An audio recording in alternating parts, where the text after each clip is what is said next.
wanted to give you guys a backstory on the crash. The trade winds were probably going 30 knots, and they were tunneling through those gaps in the ridges, and especially at the very end where I got to that section where the mountain got more like a 30 to 45 degree angle straight up, and the wind was just full tunneling up that side.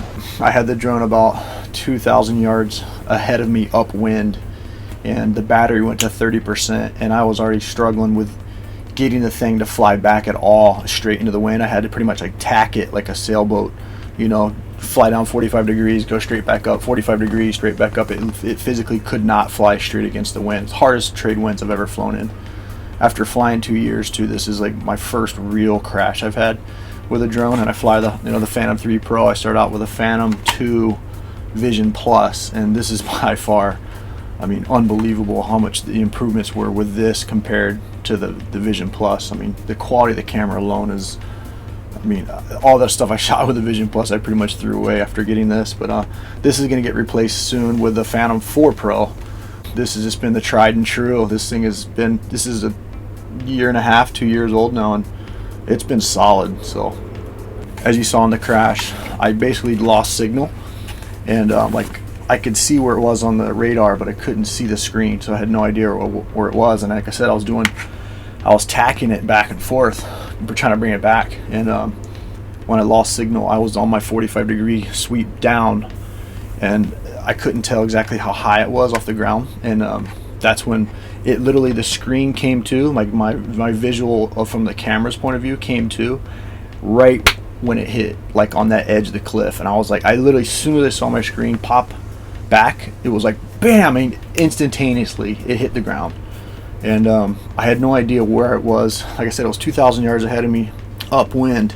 I had no idea where it crashed. I kind of knew it was along somewhere, but all I knew is it hit the ground. I was happy it didn't end up in the ocean, obviously.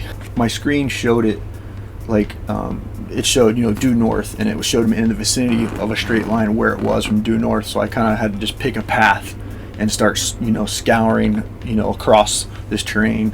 So when the drone crashed, it flipped obviously a million times, and it broke two of the blades off, or not off, but broke big chunks off of them. And it landed like this. I didn't know this till I found it, but it landed upside down with its blades just dug in a bunch of gravel. There's tons of gravel that was stuck inside the motors. I couldn't even turn them when I found it.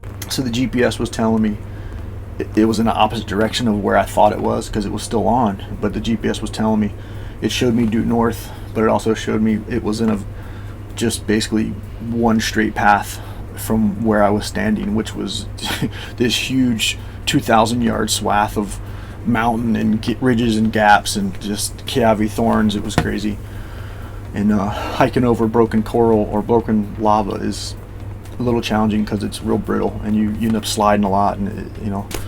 And I literally found it on one of the edges of the cliffs to go in the ocean, 10 feet away from being in there. I was super stoked, super blessed, just you know, the fact, because I wanted the footage more than anything. You know, losing the drone is obviously the worst part, but being able to salvage the footage, you know, not lose your drone and keep your footage is like win-win. And if it still flies, I won't buy another drone. If this thing is still solid, and I'll update this video, but after the crash that you guys saw, I'll never buy another drone outside of a DJI. And this is not an endorsement for DJI.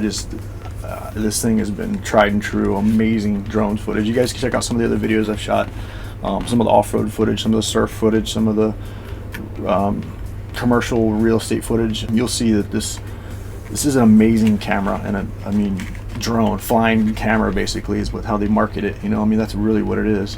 Anyway, some backstory for you. Hope you guys enjoyed.